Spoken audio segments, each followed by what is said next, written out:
He's not eating anything. Inarte. Back and confronted me. I calmly told him that I was just mining in the cave and there was no big deal. But then things got even crazier when I started mining netherite. Suddenly another admin trapped me in a diamond prison. But what they didn't know is that I had an illegal pickaxe in my inventory that could break through anything. So I destroyed the prison and escaped like a mod. Since they took way too long to catch me using X-ray, I decided to demote one of them to helper rank. And for every like on this video, I'll add another hour to his time stuck as a helper. I installed X-ray hacks on my own server to test how good my staff really are. What is the first item?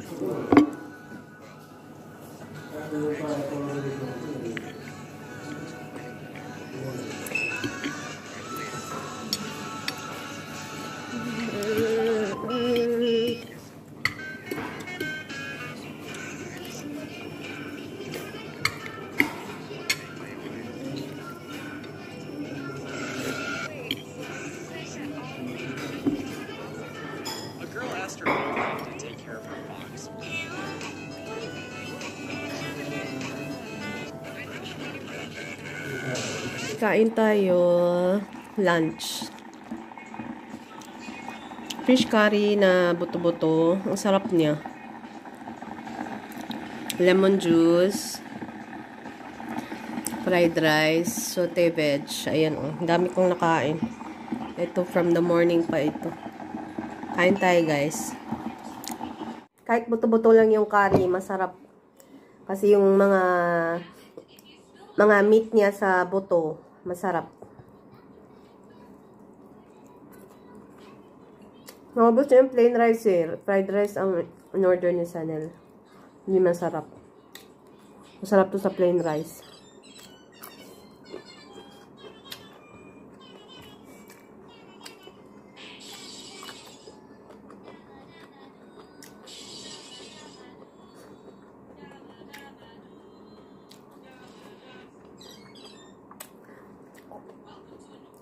May surgery date na tayo pero hindi pa final, so hindi ko i-share sa inyo. I-share ko na lang sa inyo pag papunta na akong admission or anong tawag doon, admission. Pag inadmit na ako sa ospital, doon ko na sasabihin sa inyo. Bukas baka igala ko yung mga bata, guys. Kawawa nasa room lang kami all week.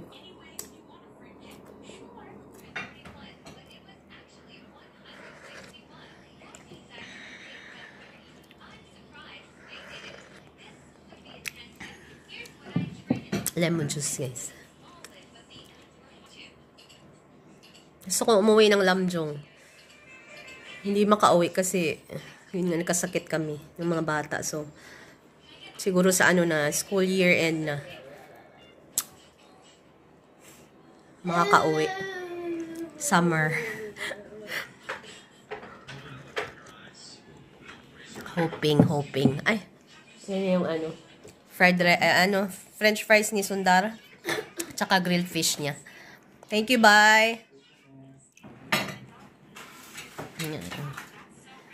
Kasi, yeah. You don't want? You eat that Sunny the vegetable.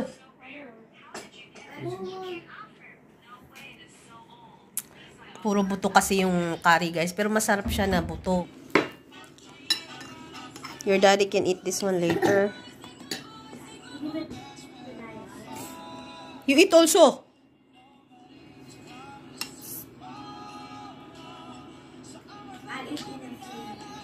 How? Tsaka yung fries.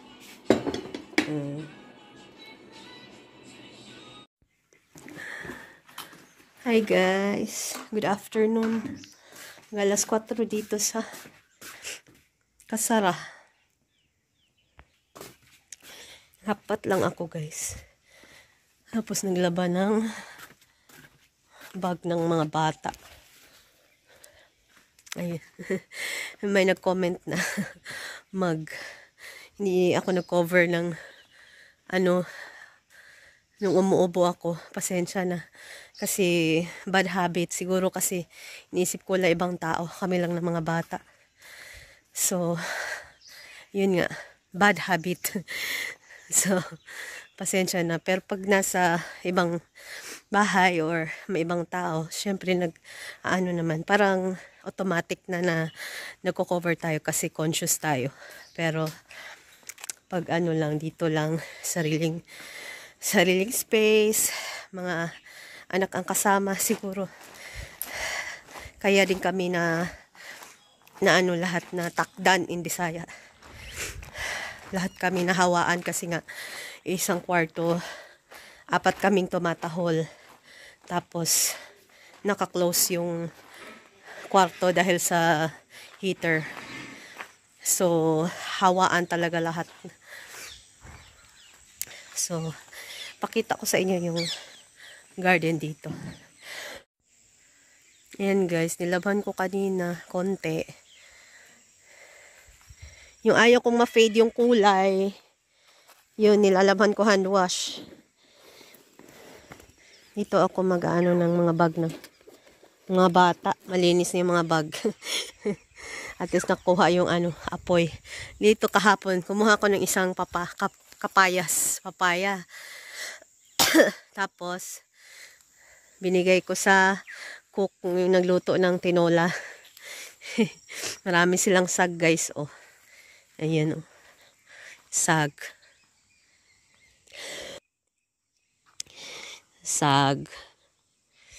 Sag ako everyday kasi nga yun ang requirements ng katawan.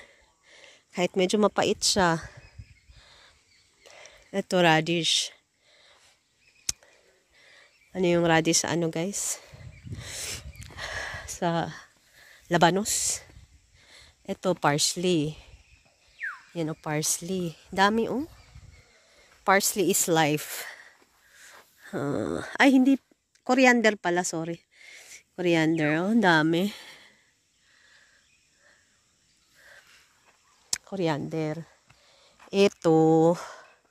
Not sure. Not sure ako, guys. Ano ito sa ilalim? Ito, lettuce, guys. Favorite ko. Lettuce ang nilagay nila kahapon sa tinola namin ng mga bata. Ayan, oh, ang dami. Ayun pa doon pa, oh. Sag. At ito ay kauli. Yan. Niluto na nila ang laman. Wala nang mga laman. Kamatis. Ayan, oh. La.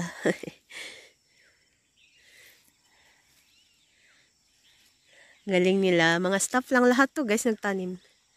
Oh.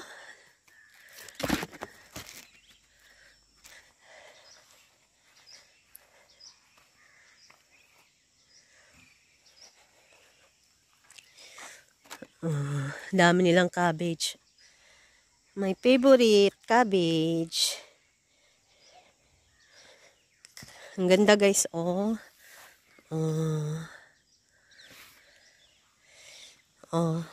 Dito pala maraming marami ng laman. Dami. Lahat may bunga na. Saya.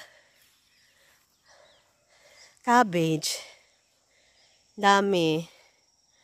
Pag may tinanim, may anihin. Ayun lang, garden tour. So, may nag-comment. Pinayon siya. Si Jen. Na may mga Nepaling mas pinipili yung nanay nila. Totoo yun, guys. Marami na akong naririnig na kwento sa mga kaibigan ng kaibigan. Minsan, mga nakaka-chat ko ng mga Pinay na na mas pinipili nila yung mga magulang nila kaysa sa, alam mo yun, kaysa dun sa asawa at mga anak nila. Kaya yung Pinay napipilitan umuwi. And then, yung Nepali na yun, nag-aasawa sila uli para ma-please yung nanay nila, nanay at tatay. So, nakakalungkot kasi hindi naman kailangan sigurong mamili, no? Pero siguro may mga situation sa may mga situation sa buhay, may mga Pinay na pinapipili yung kanilang mga asawa. Pero sa case naman natin, hindi naman kailangan umabot sa ganun. Kasi guys, alam ko na magkadugtong yan sila ng buhay, yung anak at ama nila dito. Walang makaka-break ng pinagsamahan niya nila, walang makakapag-break ng bonding niya nila. Sobrang basta close na close, sobrang mahal na mahal nila yun. Mahal na mahal nila ang isa't isa. Yung asawa ko, hindi yan siya showy sa nanay niya, pero deep inside sobrang mahal na mahal niya yan, guys.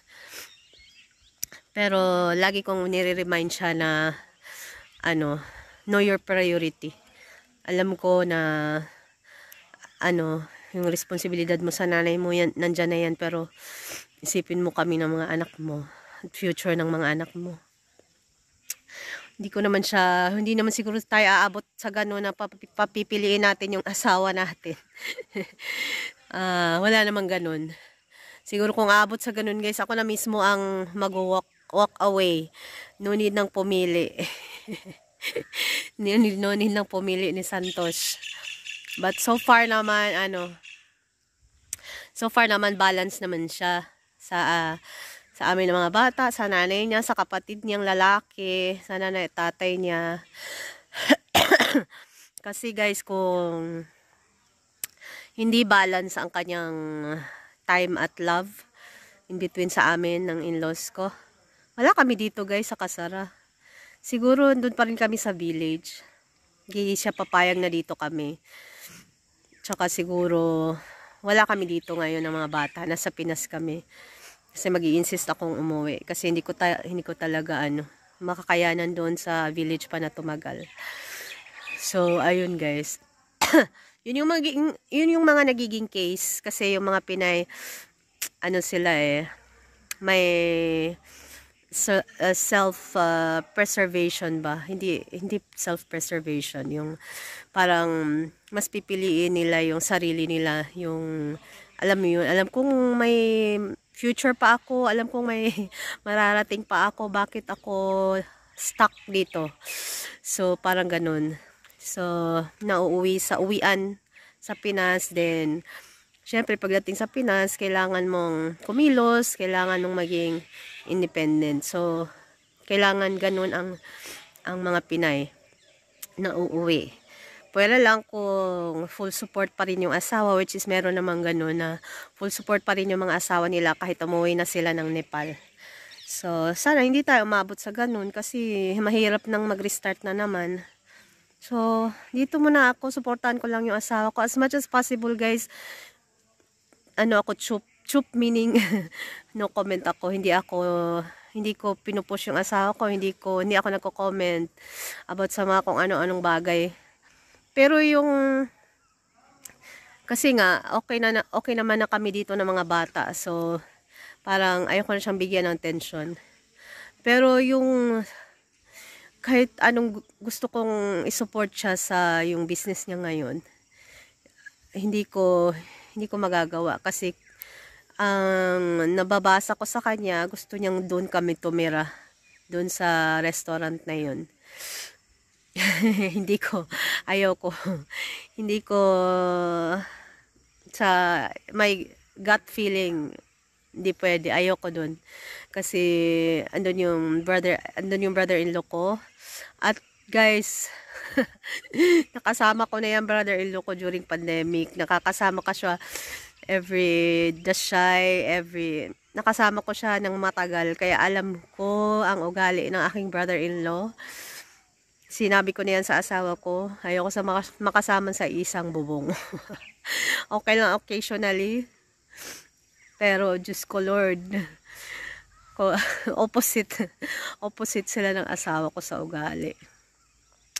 Kaya sabi ko, hindi mag-work out kung ipapasa mo kami doon ng mga bata. Yun ang sabi ko sa kanya. So, suporta ako sa sa restaurant mo, pero yung titira doon, hindi. So, ayun, nagbago yung pananaw, nagbago yung mindset niya ngayon. Hindi na daw tutuloy yung ganong na doon kami ng mga bata. So, ayun guys, ayun lang muna. May surgery date na tayo, pero hindi pa final. So, sasabihin ko na lang sa inyo pagpapunta na talaga ako sa ospital. Yung mag-a-admission na ako or i-admit na ako. Tama ba yun? Mag-a-admission. Kung i-admit na ako. So, maraming salamat guys. Uy, sunset na oh. Sunset na. Kung hindi kami nagkasakit na mga bata, siguro nakauwi tayo ng village kahit saglit. I-check natin si Buwa doon. Sige lang, malapit naman na ang summer vacation. Pero sa summer vacation, baka may bisita tayong antayin. So, hindi muna tayo uuwi. Inshallah. Sige guys. Bye for now. God bless everyone. Bye-bye po.